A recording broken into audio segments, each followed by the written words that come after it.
Welcome to the Krista Redpath Show, where sports takes center stage and stories come to life. I'm Krista, your host, veteran analyst, and passionate storyteller, bringing you in-depth conversations and sharp analysis across the world of sports, all through a female lens. The Krista Redpath Show, breaking down the game, elevating the story, and championing the female voice. Today's episode is brought to you by Ryan Miller and Coburn Trial Attorneys, your full-service law firm based in Missoula, Montana. Whether you've been injured in an auto accident or you're being charged with a crime, their team will provide you with state-of-the-art representation. Ryan Miller and Coburn, your Montana trial attorneys.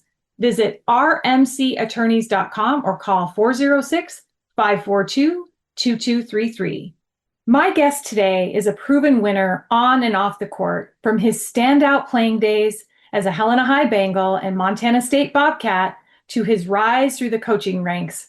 Now entering his second season as the head coach of the University of Washington men's basketball program, Danny Sprinkle brings leadership, integrity, and a relentless drive for excellence. It's an honor to welcome Coach Sprinkle to the Krista Redpath Show. I am so excited to have you on. So I have these Where Are They Now features, which is going on like year 4 now. And I've been making my rounds, wanting to get to you. Just former athletes that are on the other side of college athletics. Yeah. And anyway, why don't you just tell all of us, especially listeners and viewers in the state of Montana, I know pretty much everybody knows what you're up to, but how is Seattle? And tell us what you're up to.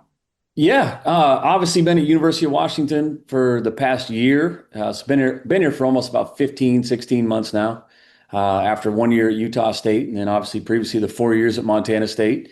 But Seattle's been great. It's been the first year on the job is always crazy. Like nothing is ever settled, like from housing to like you never have your feet under you until after the year's over.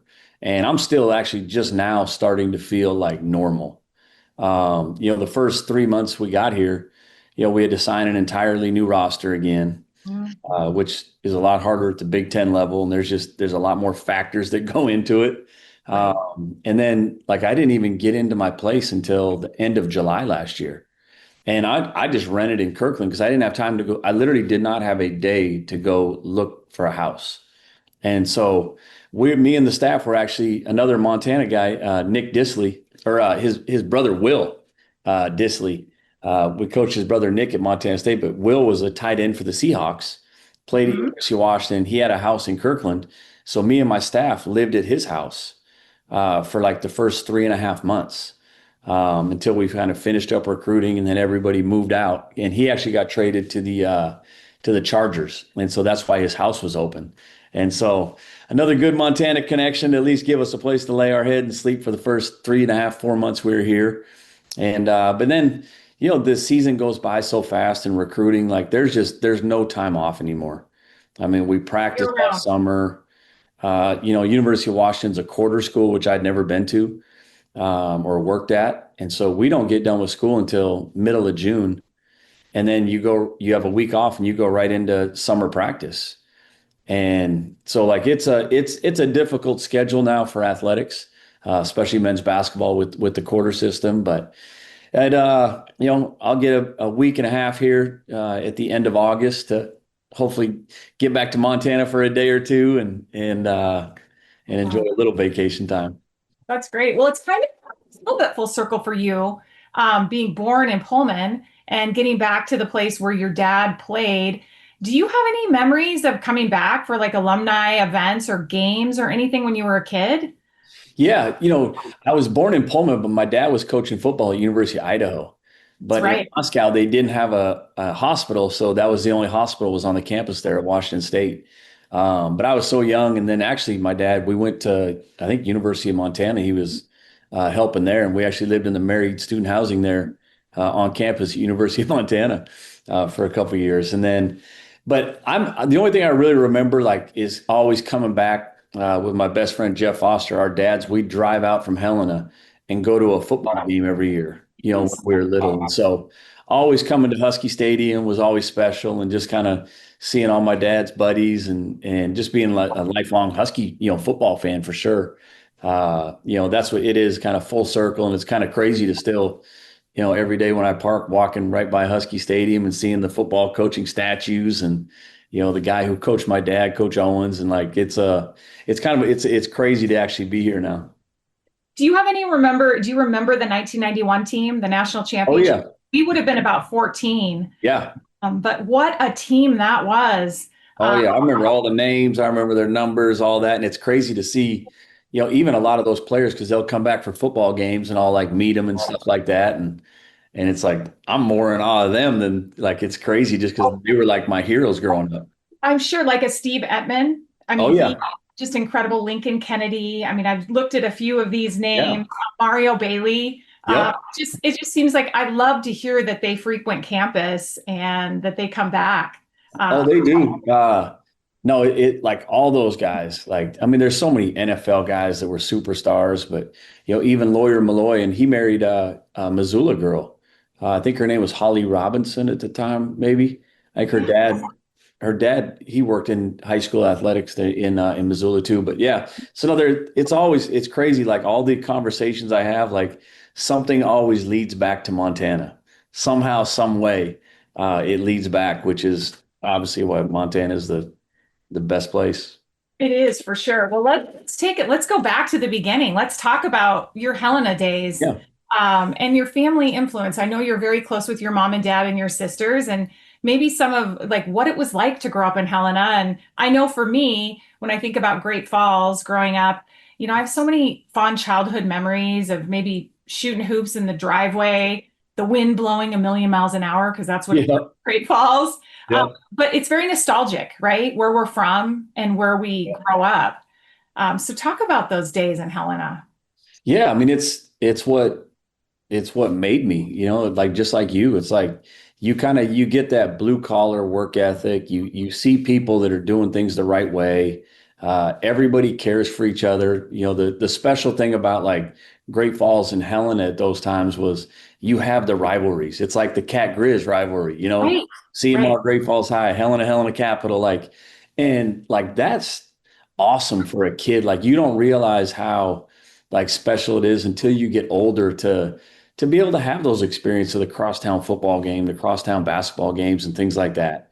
Because those guys or ladies become your best friends later on in life. When growing up, it's kind of like you're the rival with the Helena Capital guys. But that's what makes it special. And like you said, like I remember going out numerous nights where it's just snowing and you just turn the light on in the driveway and you just shoot in the snow and you put your football gloves on and you go and shoot. But like that kind of stuff it builds I think a toughness inside of you.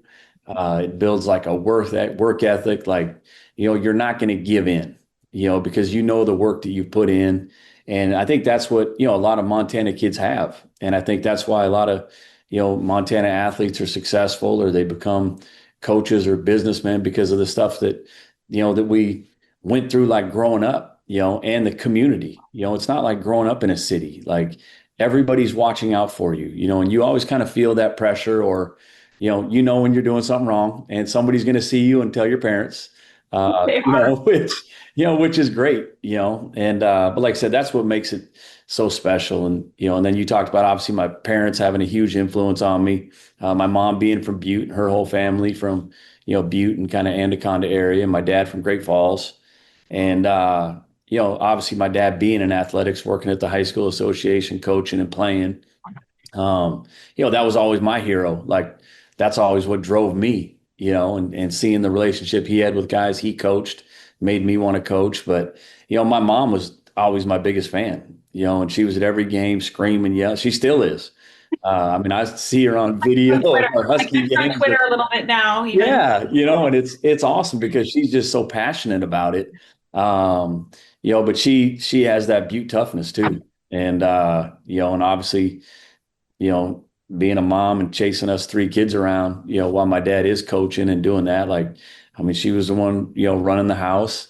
And then my sisters, I mean, they're obviously, obviously I'm their biggest fans, and obviously my job gets more publicized, but like I'm their biggest fans. I mean, my little sister's got seven kids now, and I mean, it's Wow, awesome. The that's mom she great. is. Oh yeah. And my older sister's out here, killing it and, you know, in the work life and she's always been driven like that, and I mean, she's so smart. Like I strive to be like her in business. And so there's so much that I look up to, in both of my sisters and my parents and yeah, I mean, I'm very lucky. How about Helena High? I think about when I think about Helena, actually, I think about the Suds Hut. I don't know if Yeah. that's Oh even a yeah. real The thing. best fried chicken. Yep.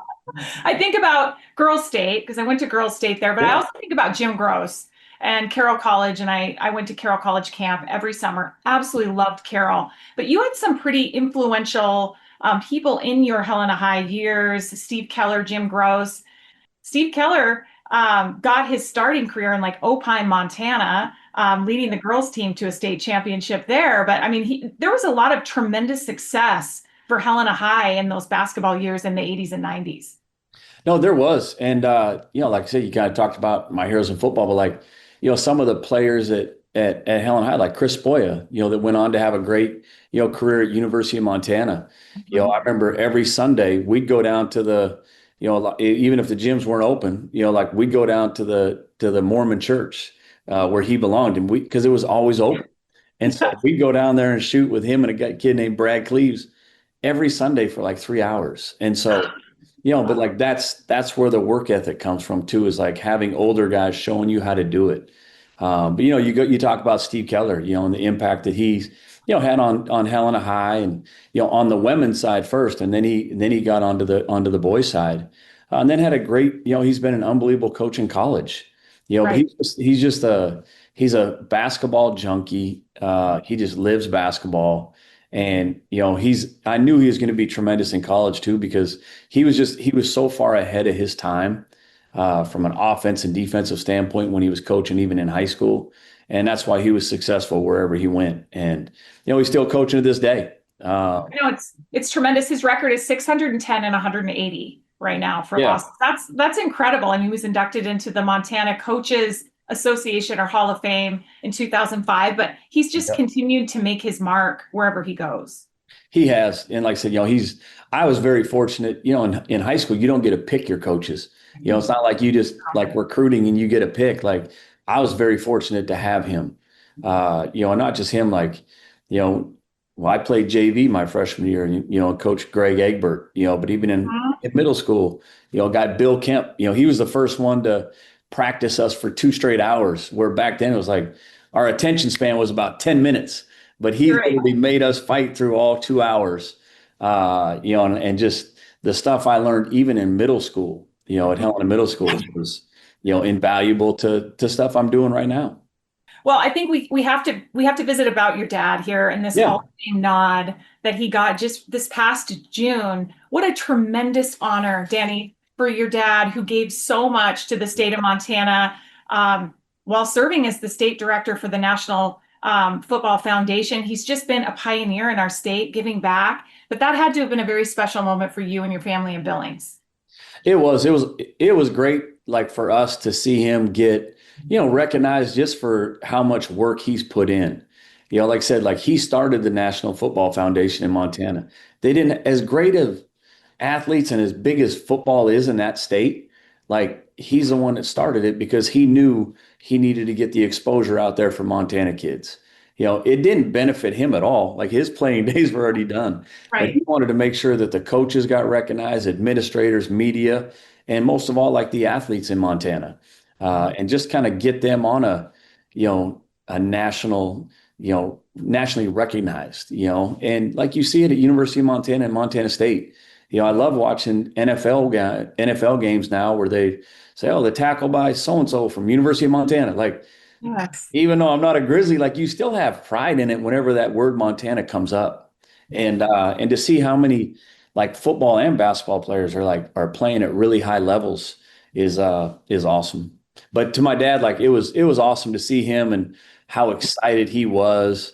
And just to see like even his former assistant coaches when he was at Billings Central were there, and so many people that either worked for him or really helped him, and for them to show up, really shows the impact that he'd made around the state. he had a tremendous high school experience. I mean, played three-year letter winner for football, track, 2-year letter winner for basketball for Great Falls Central. He was being highly recruited all over the nation. Notre Dame was after him. I mean, why the University of Washington? Has he ever really talked about why he chose to go there? Yeah, so he was actually a 3-sport high school All-American. Like That's back then, and I don't know if there's been another one in Montana that's been an All-American in 3. It was like being a McDonald's All-American in 3 sports. And so he grew up in a Catholic, he went to Great Falls, Central, and his mom was like, no, he's going to Notre Dame. He's going to Notre Dame. Exactly. And he lost his father when he was, I believe, 12. Oh. And so, he kind of had to help raise his younger brothers and sisters, and they didn't have much at all. And so, back then everybody was cheating, including Notre Dame and all these schools. But, I think he visited Ohio State, Notre Dame, Minnesota, and there might have been another one in Washington, but Washington was always the one that said, like, you're our number one recruit. We want you. Mm-hmm. And Notre Dame, I think, screwed up and just said, hey, like, we have one other running back, but if it's not him, we want you. And that was not the thing to tell my dad. And so he didn't even tell his mom, but he had actually committed to Washington.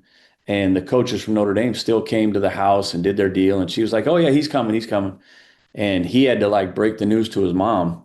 And from the sounds of it, she wasn't too happy that he was not going to Notre Dame. But it ended up he really connected with the coach out at University of Washington. And he actually had some uncles that were out in Seattle at the time. And so that's kind of how it all fell into place. Well, he had a standout career for the University of Washington as well. So I know that you're very proud, and I know our entire state is. Yeah. And speaking to that recruiting, my son actually just signed with the Grizz for football. That's awesome. Congrats to you and to him. Thank you very much. Well, he hasn't signed. He's verbally committed, so he'll be a senior. So there's still time for Montana State to come in? There is. I don't think so. Commitments don't mean anything nowadays. So they actually don't. Until we sign, but just listening to the recruiting process of what your dad went through and what everyone goes through as a parent, it's a little bit more stressful looking at it through the lens of being a parent now, and going through that. No question. I can't imagine, because you want to, for you want your son to go through, you want him to have every experience, and even if he was visiting Bozeman, you're like, okay, is it best for him? Is it, and that's all you care about is what's best for him. And we took a couple visits to Bozeman, so it was definitely in the mix, and Evan loved Bobby Daly. So when he left Montana State, that was really hard. Yeah. But there's just fantastic coaches down there. Brent Vegan's doing a really good job. But yeah, it kind of came down to UC Davis and U of M. Those were his two choices. So yeah. Anyway, had to kind of sneak that in because. No, congrats to him. No, Coach Houck's awesome too. He's great. Their whole. I know a couple of their guys on their staff too. He'll be. Yeah, he'll be good. Couldn't make a wrong choice. Yes. Denny, did you have any favorite teams growing up? Were there any teams, college or professional, that you looked up to? I know I'm a huge Celtics fan. Got to give that plug. But how about you growing up? More like NFL, the Steelers. That was my mom's favorite team, and then obviously Washington football. That was my team, and so that's kind of who I followed. And I was always more of a I still to this day enjoy watching college football more than college basketball. Really? I'd rather sit on a couch all day and just watch college football. And maybe it's because I have to watch so much film and see so much basketball anyways. But just the tailgating, the pageantry, everything, just the build up to that Saturday, is awesome to me for that college football. And so, but those were the two main teams. Then obviously the Bulls, when they had Jordan, everybody loved them. And obviously you were a Celtic fan, which is, Larry Bird and those guys. But, I miss those days of the NBA. I know. It's just really changed. I mean, it's different now. The NBA is different.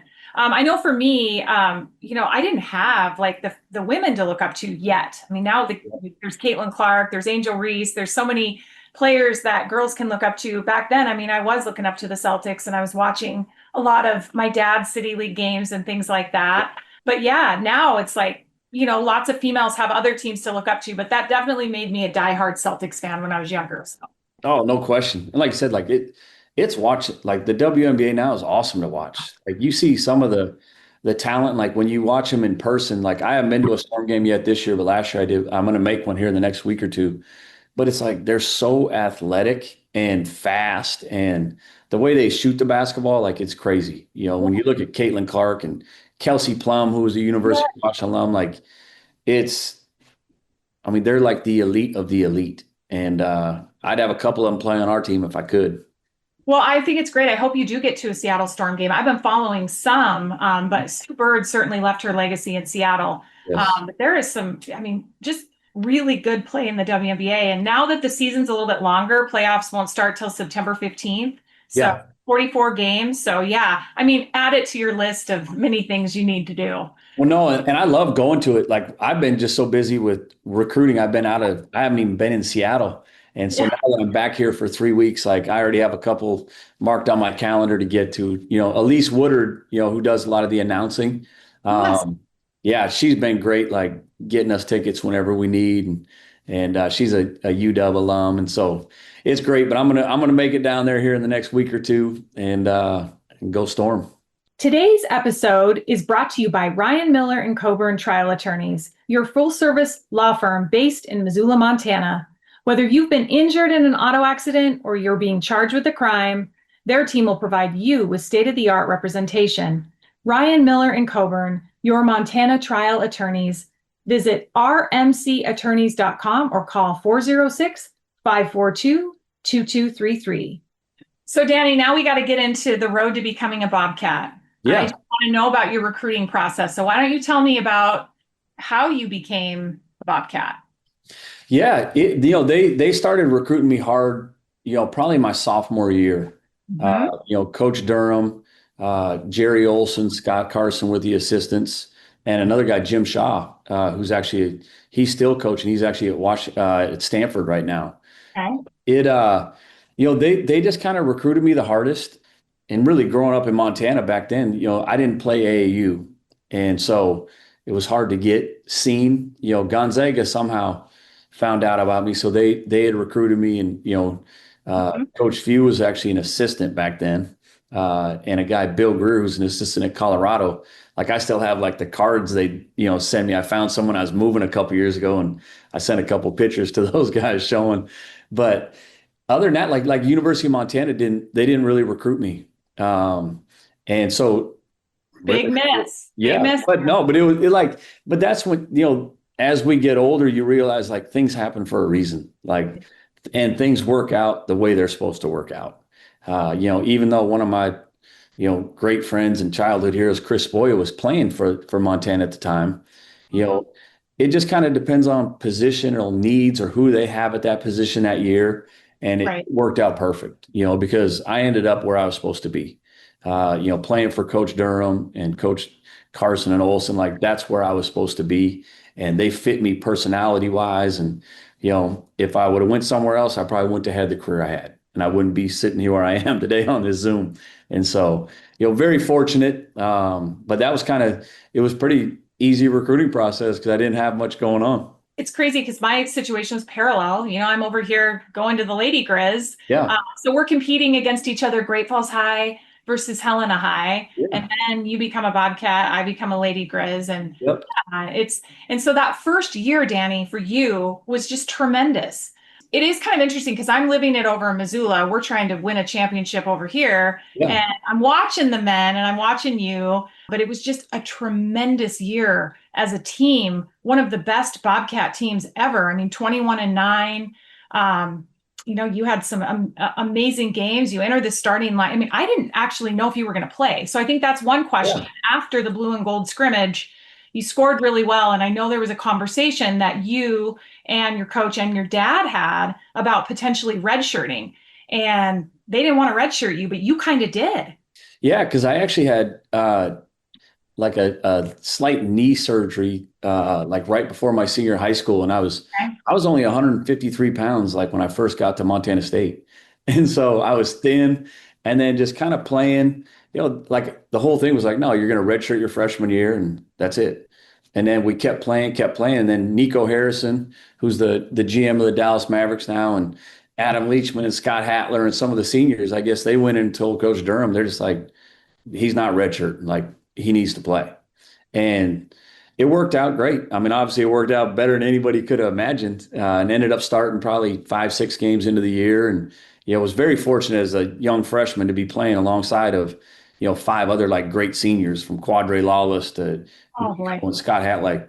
I mean, some of the best players to ever go through that program. I think I want to mention actually the whole team because I have them here. It's Yeah. just incredible. So Quadre Lawless, Nico Harrison, Adam Leachman, Nate Homestead, Scott Hatler, Mike Elliott, Lance Fay, Dan Sullivan, Yeah. Scott Harry, and Mike Henry. I mean, that's a crew right there. Exactly. And You don't even realize it at the time. You're just like, oh, we're just hanging out in the locker room having a great time. But I mean, 7 or 8 of those guys are Hall of Famers, and some of the best players to ever step foot on campus in Bozeman. And so, yeah, I mean, it was an unbelievable freshman year. And then going to the NCAA tournament and playing Syracuse, and having that night at Brick Breeden, where back then we hosted the Big Sky tournament, which is different now. And Boise's great too, but like there was nothing like Brick Breeden that night. Like I mean, the foyers were just packed. I mean, there's probably 9,000 people in there.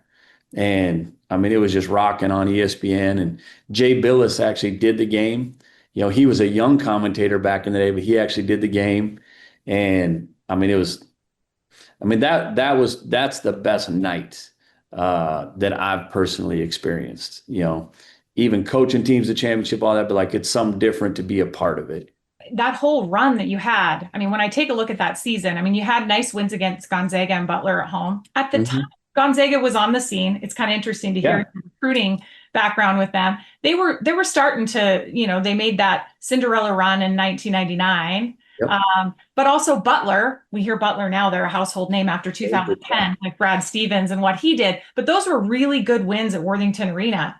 And then you had that rivalry, obviously, with the Grizz.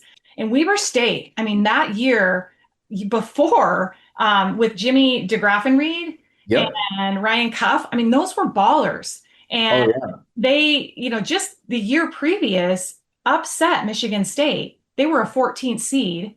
I remember it. Yeah. But, that was Judd Heathcote's last coaching game in his 19th. I didn't know that. I knew they beat him. I didn't know that was his last game. That was his last game. Wow. And that connection, obviously, Robin Selvig played for him. So there's a lot of history with Judd Heathcote. But this Weber State team that they get that huge win against Michigan State. They barely lose to Georgetown to go to the Sweet 16. Yeah. Now you've got them the next year in Worthington Arena, championship game. It's just packed. You kind of have co-MVPs on either side because Quadre Lawless was co-MVP with Jimmy DeGraffenreid that year. Yep. So kind of was back and forth. You get freshman of the year, but the list of players and the supporting cast that you had, tell me about that game. It was awesome. And that game for me was the best game I ever played, probably. Like it just, that's why I say, like, it just, everything, I've been very fortunate where things happen for whatever reason. Like I didn't even deserve it, but it ended up and and got MVP of that game. And I had 30, but we went to it got us to the NCAA tournament for the first time in 10 years since Stu Starner's team went, I think, in 85. And so it was awesome, but everything we did was for the seniors that year. And they're the ones that had put in so much more time. And me and Nate Homestead just show up for 6 months on campus and all of a sudden we're going to the NCAA tournament. We hadn't been through all the heartache and the blood, sweat, and tears that Quadre and Scott and Leachman and all those, Mike Elliott, all those guys had been through. And then once you get done, you realize how hard it is to get to the NCAA tournament once your career is over. But that was obviously probably the most, special night ever in Brick Breeden Fieldhouse history.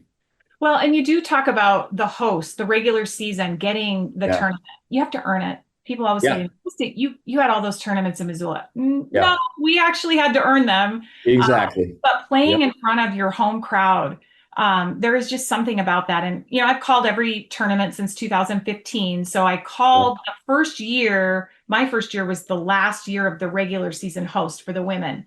So Montana had that. And, but then, it's been neutral site, which is where it's going to be. It's never going to change. But just talking about those championship environments where you get to do that and cut down a net in front of your fans, just amazing. There's nothing better. And especially at a school like Montana or Montana State, because the people they have the two best fan bases in the league by far. They have the most tradition by far. And it's just important to the people of the state. And so there's 7, 8, 9,000 people in Dahlberg Arena or Brick Breeden Fieldhouse, and that's why both the schools, like you realize as a player how important it is to the fan base. And does it put extra pressure on you? No question. But like that's what you want. And that's what makes the rivalry special. That's what makes both of the universities special. And to be able to host and cut down the nets, that's on a whole nother level. And like that's what was special about going back and coaching and winning 2 championships there, like seeing some of the same faces that I saw that night in 1996 at Brick Breeden Fieldhouse, to see them in Boise 25 years later. Right. It shows how important it is to people and how much, Bobcat athletics and Grizz athletics, how much it means to people. And that's obviously what makes it more special than anything. So playing college basketball, which we know, just to allude to that, it's so much more than the games. It's about the relationships. Do you keep up with your college teammates? Are there any that you're bantering back and forth with? I know for Lady Grizz, I have group texts with all my different eras, and we're constantly going back and forth. You go to war with your team, and those are your friends for life. But who do you stay in touch with? All of them.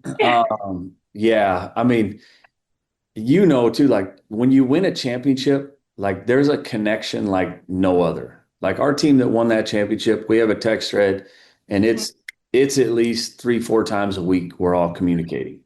And on that team, like I saw Nico at the Final Four for 3 straight nights, or I'll go down to Dallas, and just see him, or if ever he's up in Portland or Seattle, he comes up. Quadre and Mike Elliott, they're still in like Indianapolis. Like, so when we played, when I was at Utah State, when we played out there, we beat TCU in the NCAA tournament. Quad and his family and his wife came to the game. Or whenever I'm recruiting out there, like I always make sure I meet up with them. Scott Harry and Adam Leachman and Sullivan, like Scott's down in San Diego. The rest of those guys are in Billings. Like I still see those guys all the time. In fact, Danny Sullivan's wife and son came out he's a baseball player. And so they came out to UW last week. And so I was able to go out with his son and his wife, and that's what's awesome about that camaraderie. But then I still have, Shane Gamrad from Fairfield. He played his freshman year at Montana State or sophomore, and then he had a great career at Carroll, and he was a tremendous player, and he's a huge Michigan fan. And so he's always, and if you know Shane, like he never stops running his mouth. And so he's always texting me about Michigan or whatnot. But, he's a great friend too. And there's so many guys that, impacted me, and it's always fun to go back and text those guys, call those guys, or see them at our games. If we go play in California, 3 or 4 guys will always show up to play when we play USC or UCLA. And so like that's, pretty much keep in touch with almost every team I played on. That's amazing. Can you talk a little bit about Mick Durham and your relationship with him? And talk about Bobcat. He played, so he wore it across his chest. So that just right there, and then being an assistant coach under Bruce Harrelson and Stu Starner when they had that success, and then taking over the reins and really just living and breathing Bobcat basketball. And it's so great that his dad, Lynn, played for the Cats, his son, Casey, played. But talk a little bit about Mick. Yeah, he's the ultimate Bobcat. Like his name should be recognized somewhere, whether it's on the court, whether I don't care where it's at. Like there's nobody that's put in more time than Mick Durham. And there's nobody that cares about Montana State Bobcat basketball more than Mick Durham. And, from being a player there to being an assistant for a long time to being the head coach, there will never be hopefully there is, like hopefully Coach Logie's there that long, but it's so hard nowadays to do, like, I think he was there 17, 18 years as a head coach. Yeah. Well, even longer, yes. And he was doing it on 1-year contracts every year. Like that's finding it out nowadays. And so I take a lot of pride in playing for him and being part of his program. And when I went back and coached, like I'd always been in touch with him, But even when I came back and coached there, like it was awesome to have him be able to come back into the arena and hopefully I know he did, but like he was one of the guys where every day I'd wake up, it was to make him proud.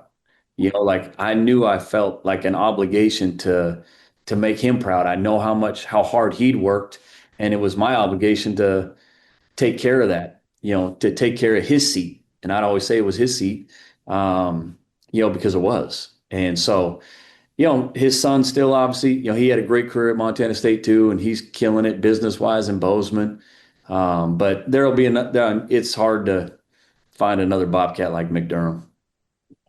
Was there a specific moment where you wanted to coach? Was it the relationship with Mick that really spearheaded this? I mean, kind of talk about what propelled you into deciding to coach.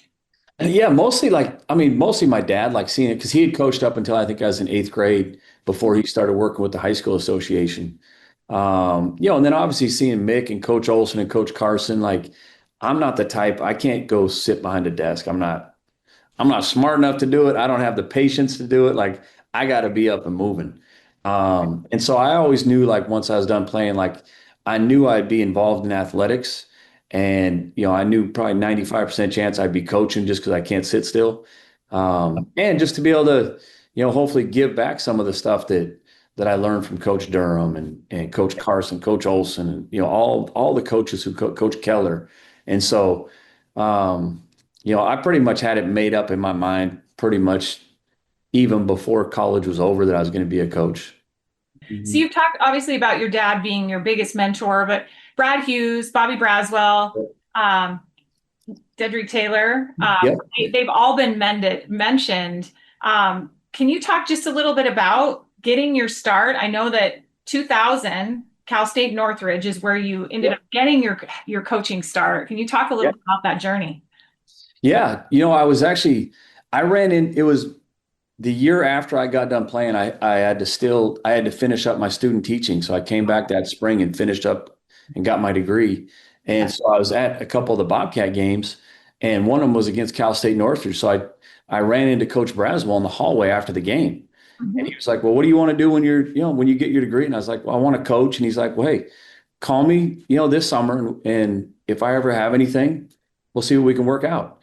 And so I kept calling him, and he'd put me to his assistant, Mike Johnson.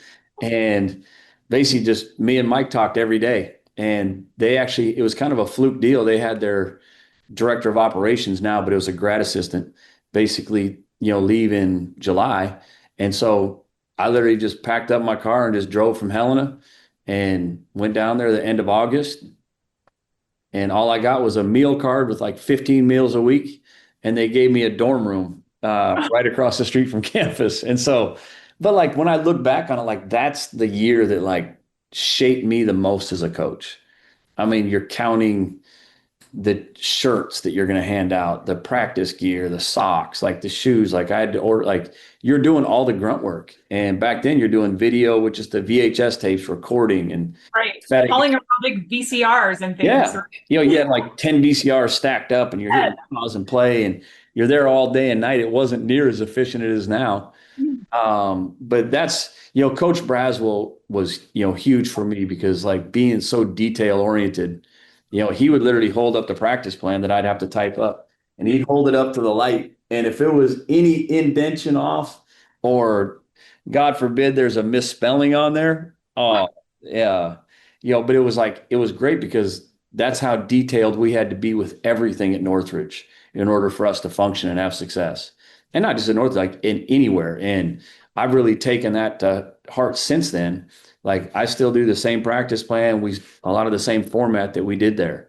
So Coach Braswell was awesome. Obviously the first mentor I had, and I was there 12 years with him. Mm-hmm. And then I went to Fullerton, or I at Montana State with Brad Hughes. Yes. Who was another one of my coaches at I was just going to say he was one of the assistants on your 1996 team. Yeah. So it comes full circle. You're obviously very close with him, Yep. but you decide to maybe head back to Bozeman just for a short stint of 2 years. Yep. And he was phenomenal. He's an engineer, like he's so brilliant, and I thought offensively he was phenomenal. And I think if us assistants would have probably got him just one or two more really good players, like it could have really, turned it around easier for him. But he's a phenomenal coach. He's a phenomenal person. I learned a lot from him too, because every coach was different. And I just had to kind of formulate, okay, this fits me from him. This fits me from him. And, I can fit this into my personality for one day when I run a program. And then you talk about Dedrick Taylor at Fullerton, where he was phenomenal. I was with him for 6 years before I got the Montana State job. And, we took a program that was kind of in shambles a little bit. And it was tough the first 2 years, kind of like what I'm taking over here at Washington. So it was kind of like going back to some of those experiences that I'm learning from. And, really got that turned around, went to a couple NCAA tournaments. And, he's been tremendous since. But he really taught me how to be like creative. And he challenged me to get out and get to know search firms, to get another job, to a whole different style of recruiting and just like networking. And then on the court, it was totally different from Coach Braswell and Coach Hughes. So like it was good to learn something totally brand new also. And even though it's uncomfortable at times, but like he'd sometimes just hand you the clipboard and be like, hey, draw it up.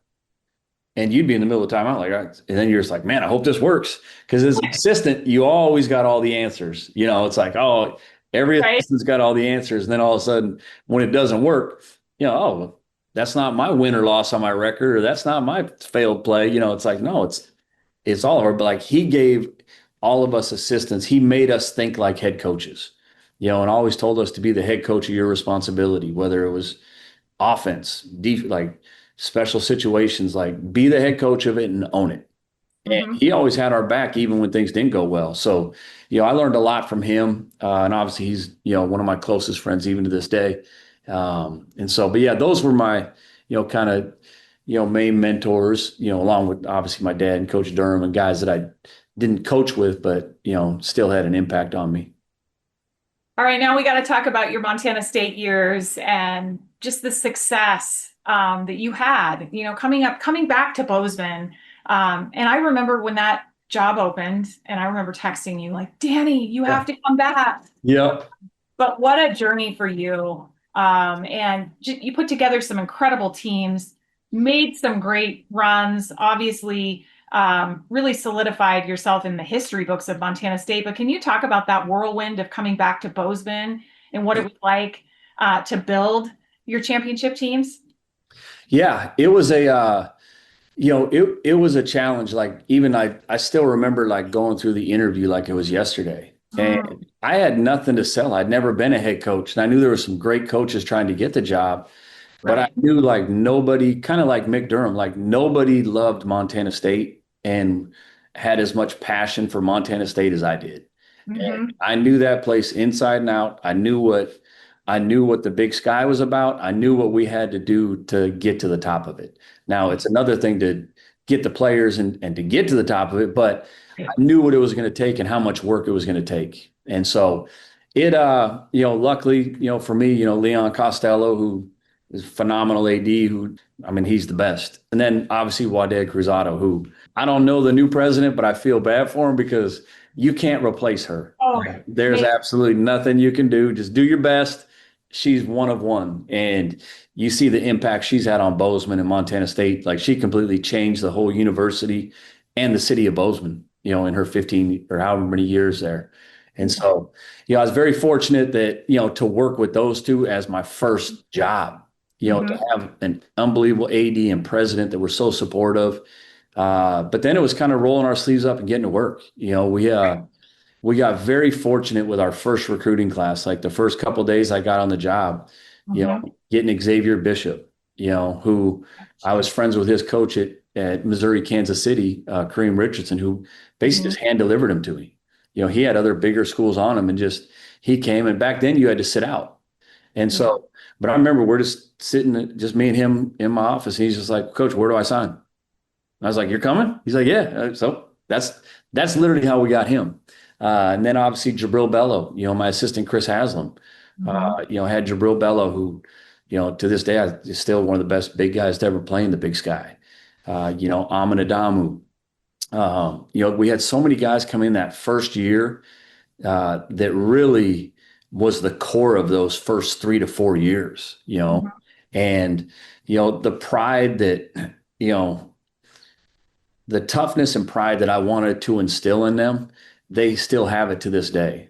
Like, it makes me proud. I saw the other day, obviously Xavier's a coach there now, but Mhm. him and Jabril posted a picture on social media where Jabril was back in Bozeman. Great Osabar, like him and Darius Brown, if they ever had a weekend off at Utah State, they were back in Bozeman. And like the way they got treated in the Bozeman community and the impact that they left by just doing things the right way and winning a lot of games, Mhm. that's why they love Bozeman and they love Montana State and they want to get back there, which at the beginning of it, that was my ultimate goal. I wanted guys to feel how I feel. Like Right. anytime I can go back to Bozeman, I love it. Now I haven't been able to go back much in the last couple of years, but like it's home. Helen and Bozeman, those are home. And but the pride that those guys took and the toughness, aside from being just unbelievably talented, but they wouldn't let us fail. And when I got the job, Montana was coming off back-to-back championships, with Coach DeKeer, and them and Weaver were kind of just running the league. And Northern Colorado was also really good too with Coach Linder. They've still been really good, but the top of that league was so good. But I was like, how do we have to find a way to get there?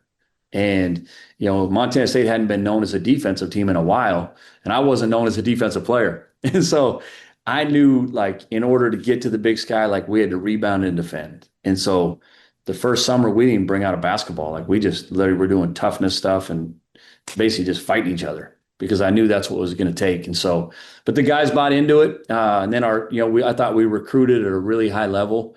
And I thought, my last 2 years, like we had some dominant teams. Very dominant. Well, you were back to back. We had back to back Yeah. 25-win seasons, which is really hard to do in the Big Sky Yeah. Conference. Because in the non-conference, like we had every game was on the road because Right. nobody would come Right. play us, and it was hard to get games. And the team and you always say shoulda, woulda, could, like the team that we would have had coming back when I went to Utah State, like that could have been the best team ever. Because we still would have had Great and Darius and Raekwon, like a lot of those guys were coming back. And like you see how good Darius Brown was after a full year, at Utah State. He's still playing with the Cavaliers and Great, was Mountain West MVP. Like it was on the verge of really becoming, and I hate to say it because I took a couple of them with me to Utah State, but it was like those are the things, like I'm very, very proud of what those guys did. And not just the champion, but like how they treated people in Bozeman and how much pride they took in being a Bobcat. Right. And that's why the culture, it's still going today. And Coach Right. Logie's done a great job, of keeping it going. He has, and even with the roster overturn, I mean, for them to come back and win it the next year, I mean, right Yeah. there, just Yeah. shows that they've solidified, and the Bobcats are definitely in the mix. Yep. That year at Utah State, though, wow, Yeah. I mean, you came in and had to rebuild. I mean, you didn't have anybody. You didn't Yeah. have one producing player, Danny.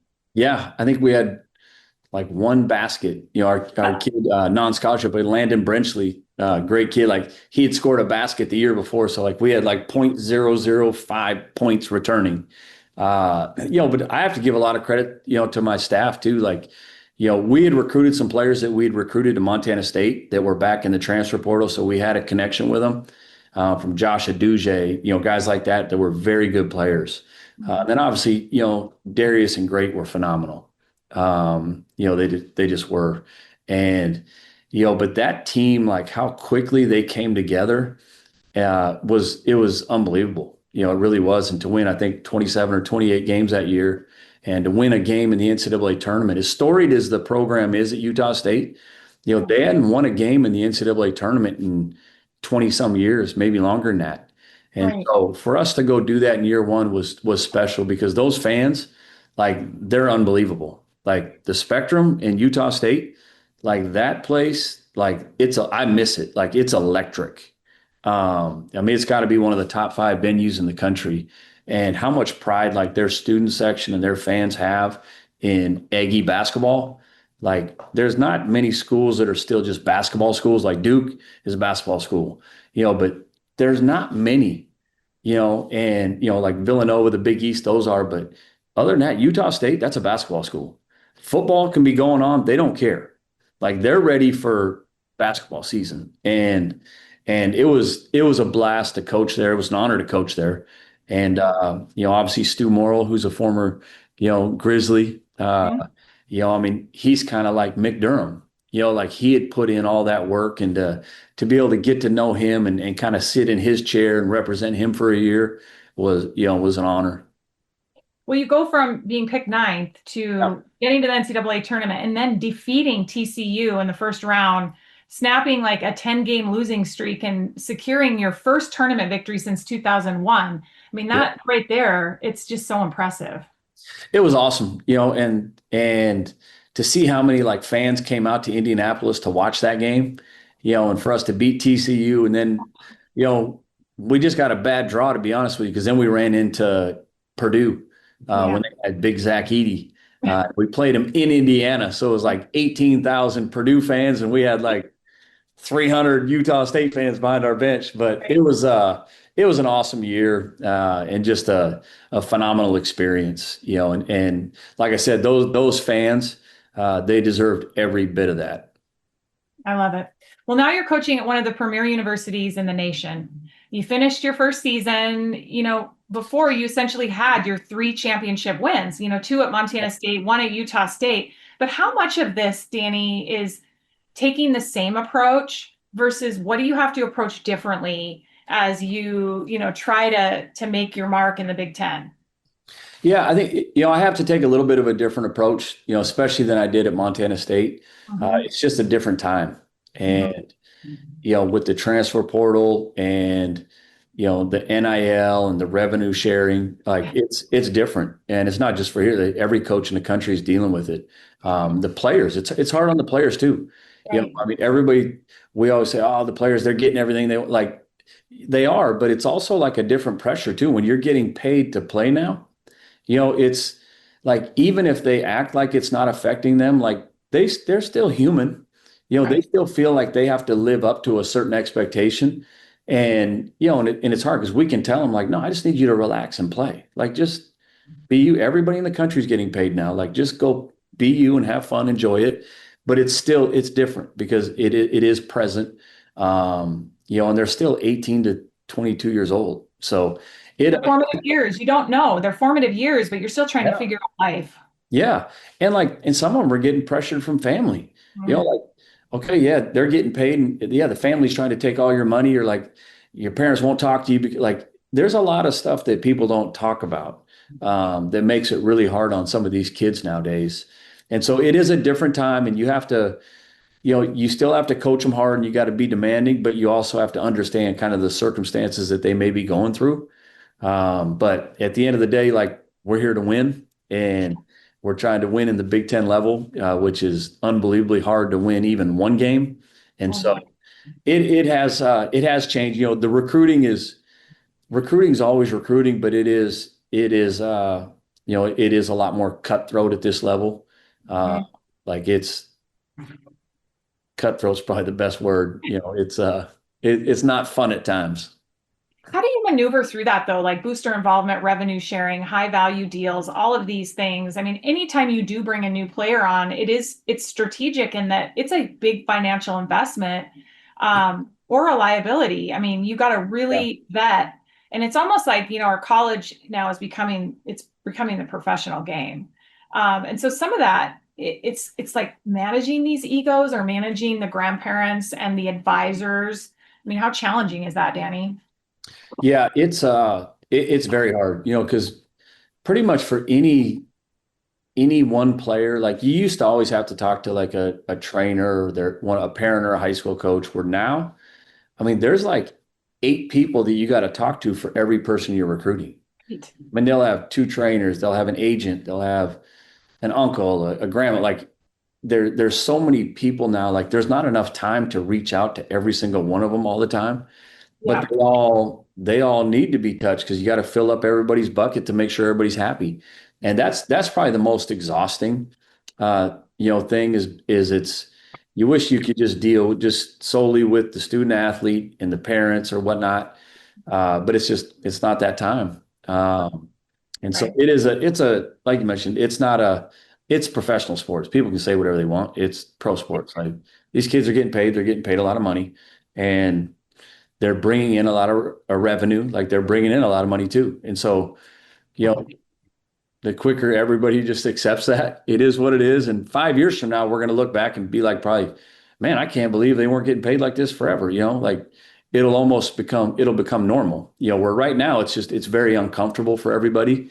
Um, even the student athletes it's uncomfortable for. So. Right. Well, I know that team culture and chemistry are key to building championship teams. I know that team cohesiveness is really important to you. I watch your Instagram. I love seeing all the team building that you're doing. So it's really neat to see, Danny, and I think it's going to just be a fantastic year for you. I want to kind of switch gears. I have a couple favorite sayings in life. So I just want to know, do you have a few that you want to share with me? I'll tell you mine first, and then you tell our listeners and viewers. So one of mine is patience is a virtue. I'm not a very patient person, so I'm working on that. Yeah. And the other one is the 1,000th mile journey begins with one step. And I think those are two things that I don't know, just made me think about our interview. So do you have any for our listeners and viewers? Yeah. I always like the one hard work works. And there's nothing, I'm quoting you on that. Yeah. Hard work works. Yes. And then another one that we use in our program a lot is preparation is our separation. That, and Yes. you have to be there before you get there. If your goal is to win a championship, you have to be able to see yourself winning a championship before you get there. You have to be able to visualize it. You got to feel it, almost like a vision board, like what they say, but if you want to be the president of some company at some day, you have to be able to feel it and visualize it, and then you start working towards it. But it's not going to happen if you're just I just want to be the president, and then just kind of go about your day, and all of a sudden oh wow, it doesn't happen like that. You have to kind of set those goals, and you got to be able to visualize it and see it before you get there. I love it. Can you tell us about the UBUNTU that you take with you everywhere? Ubuntu? Yeah. And yep, it just means my success is your success. And I can't be all I can be if you're not all you can be. And anytime you're playing in a team sport or you're doing something with other people, it's not about you. I always tell our players, if you're so good, okay, we're going to score a basket, you take the ball out of bounds, and then you go 1-on-5. I'm you can't inbound the ball to yourself because it's travel. You have to have somebody that you can throw the ball to, or you have to have somebody screen for you in a basketball realm. And so, really getting our guys and our team at Montana State, guys will text me all the time, and they'll put that at the end of the text. It meant something to them. And that's why they were successful. As much talent individually that we had, they all sacrificed something for the betterment of the team. And that's why we won a championship. And so that's kind of the meaning of Ubuntu, is just, to make them think of somebody other than themselves or something other than themselves, and to realize, just human kindness. We all need each other, you just do in order to succeed. Well, Danny, I really appreciate you taking the time. Are there any final thoughts or anyone you want to shout out in Montana that we haven't mentioned? There's so many. I should bring up one, Bill Lamberty. He's one of your biggest. Oh, Lambert, he's the best. And I have to say, everyone in Bozeman has really welcomed me, but Bill Lamberty's a special man, and he just really appreciates his relationship with you, and he's Bobcat through and through. And he's about as passionate as they come too. He gets mad when you lose. And like I said, that's one of the unsung people in Bozeman. The people that are around him, they know what he does and how special he is. But when you talk about Mick Durham being such a Bobcat, Bill Lamberty, he has that same pride and passion for Bobcat sports and athletics and all the coaches that have been through there. And, you talk about trainers, Chuck Carnup and Dean Alexander, another guy on the radio who, used to do our games. And so it's, Montana's the best. It is. I know they always say it's the last best place, but it truly is. And, everybody, if you're listening there, man, I hope you're enjoying the Montana summer, because there's nothing like it. And, it's an awesome place. Thank you so much, Danny. You bet. And thank you for all you do. Like, for what you do for just women's sports and Montana, and recognizing some of the athletes. You're one of those special people too. And what you do, you don't have to do this. And what you do in getting a lot of these athletes, noticed out there, or like accentuating the good of not just the Grizzlies, the Bobcats, like all the colleges and high schools in the state. Thank you for what you do. Oh, thank you, Danny. I really appreciate it. It's really fun to stay involved, right? Basketball is just a part of our life, but it's really great to be as involved as I've been. And I do have to give one shout out to Trish Binford, who has really grown a tremendous program for the women in Bozeman. Just finished her 20th season. She hasn't had a losing season in 18 years, but she's another one we really need to recognize. She's been great to me and a huge advocate of my career as well. She's the best. Even when I started at Montana State, like, we strived to do what she had already done, because she won championships, just the way her ladies acted on a daily basis and how they worked. Like, I would use them as an example to my team a lot. Welcome into the Community Spotlight, where each week I'm going to talk with my friend Pete Hamill, the Montana rep for Vertical Raise, which is your premier online fundraising platform. Pete, welcome in. Thanks, Krista. Thanks for having me. This is super exciting. I want to take it back, Pete. You were a 3-sport athlete in high school, but can you talk a little bit about being a college football player and how it correlates to being healthy and active and choosing a life of fitness? I might take a little bit of a different take than most people would. I think that when you are playing sports in college, playing sports in high school, inevitably that comes to an end. And your whole life, you've had someone telling you got to be at this place at this time, and you have to do this thing, and here's the workout, and here you go. And then all of a sudden it just ends. And I think that for a lot of us, not having that mandated regimented schedule leads to us taking a deep breath and maybe losing track of where we want to be on fitness goals. It happened to me. I wasn't super fit for multiple periods in my life. But I've just found that when I am working out and when I am fit, I'm better at everything else. And for me, my morning workout is kind of my cup of coffee. And it just translates into everything you do. It sets the tone for the rest of your day. You feel better about yourself. You feel better about what you're doing. And I just think you feel better physically. So that's kind of been my journey with it. So, Pete, would you tell all the listeners and viewers what your fitness routine is? Are you a morning workout guy? You know I'm a morning workout guy. I see you at the gym. Yeah, I try to get to the gym about 9 a.m. most days because my work usually doesn't start until the afternoon. So I'll go to the gym, spend an hour and a half, and then get out of there and go about my day.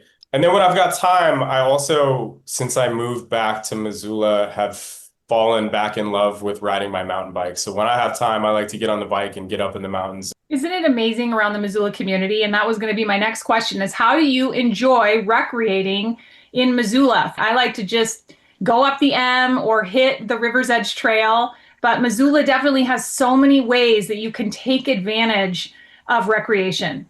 Yeah, and I think you just got to find your thing. Mountain biking is my jam, and it's not for everybody. And I've tried to drag friends out with me, and it doesn't always work, but it fits well for me. It's something I did a lot as a kid and didn't have a chance to do very much of when I lived in Hawaii because they just don't have that infrastructure. But yeah, it's been great for me to fall back into that. So Pete, can you give everyone a fitness tip? A fitness tip. My tip is that you just have to do something and you got to find your thing. Everybody's not going to be a gym person. Everybody's not going to be a bike person. Everybody's not going to be a hiker. But if you can find something that works for you and you can get in a couple minutes every day, I think that those sorts of routines make a massive difference. Thank you, Pete Hamill, for joining us on the Community Spotlight Tip. And again, we will have that every single week on the Krista Redpath Show. Vertical Raise, your premier online fundraising platform. Thank you for listening, and to my guest, Danny Sprinkle. This week's episode is brought to you by Ryan Miller and Coburn. For updates on the show, follow me on Instagram at Krista Redpath Media. Next week on the Krista Redpath Show, I will be joined by Jace Henderson, Billings native, former Lady Grizz, and current assistant women's basketball coach at the University of Utah.